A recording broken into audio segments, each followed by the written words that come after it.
Guys, oh, meron tayong LED strip dito guys, yan.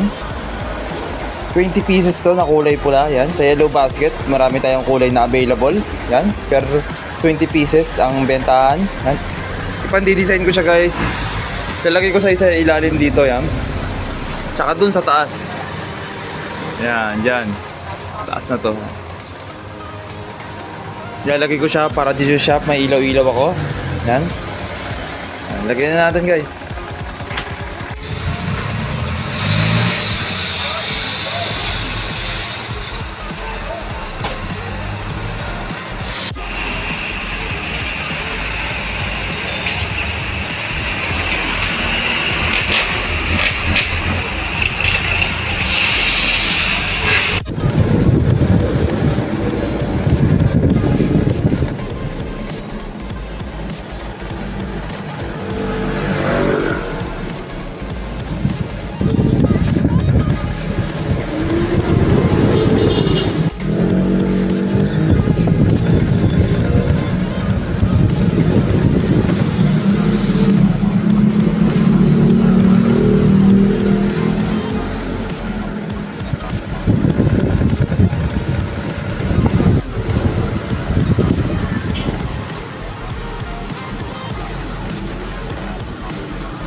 Nagka 250 na, gumanda pa.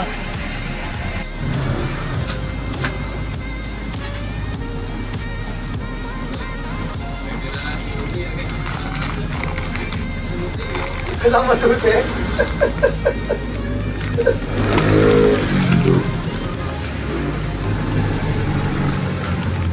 May nakabasket ako.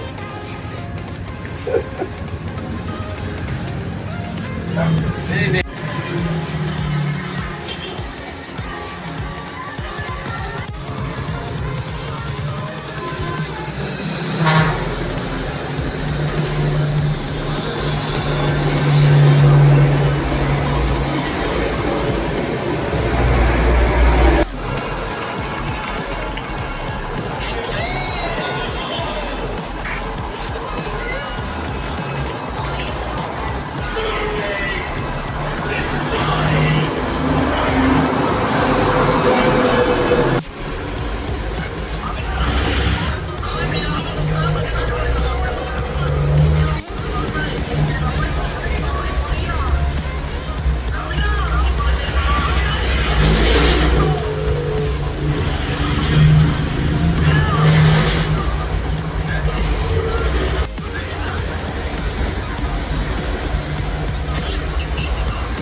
Guys, oh, meron tayo dito yan guys. Oh.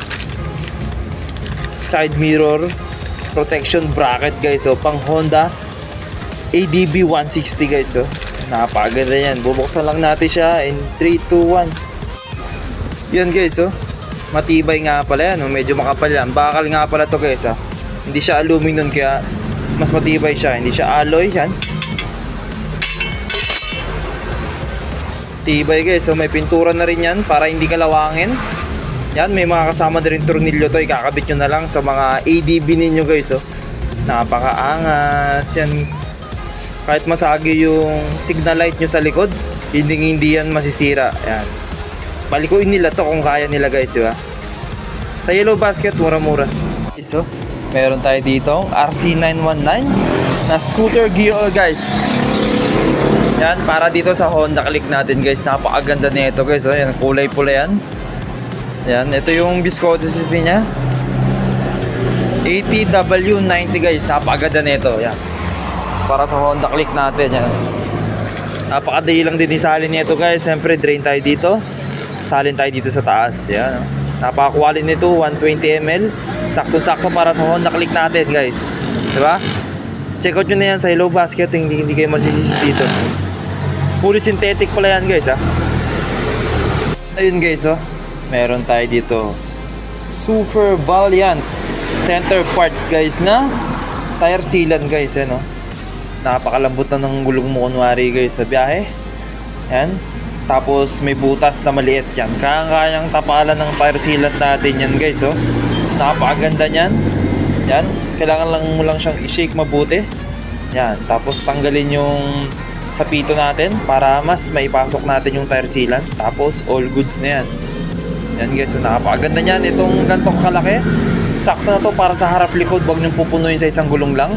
Or depende kung Aerox ang motor nyo kasi malaki yung gulong nun yan. Pero pag mga Honda Click, mga Mio lang, sukat na yung ganto harap likod guys. Yan. Check out nyo na sa Yellow Basket. Sulit na sulit to. Super Valiant. Ayun guys, naghahanap ka ba ng quality na rubber footrest guys para sa mga dicambio dyan tulad ng Wave, Rusi, yan, XRM. Itong may isasuggest ko sa guys, napakaganda nito by Pro Taper guys. Napakatigas ng goma nito kasi may mga nabibili ako dati na laging nawawarat yung goma. Itong Pro Taper iba to guys, yan. Matigas talaga yan guys. Pag binato mo to, baka mabukulan pa yung mababa to, yan. Pero wag naman guys, di ba? Yan, sa Yellow Basket marami tayong kulay na available niyan. Yan, yung Pro Taper natin yan. Yan, pati itong goma, alam ko may iba-ibang kulay din yan guys. I-check out nyo na sa Yellow Basket. SYM, Rusi, Style Wave, XRM. Pwedeng pwede sa inyo to guys. Para napaka-quality naman ng footrest nyo. Pogi na rin tingnan.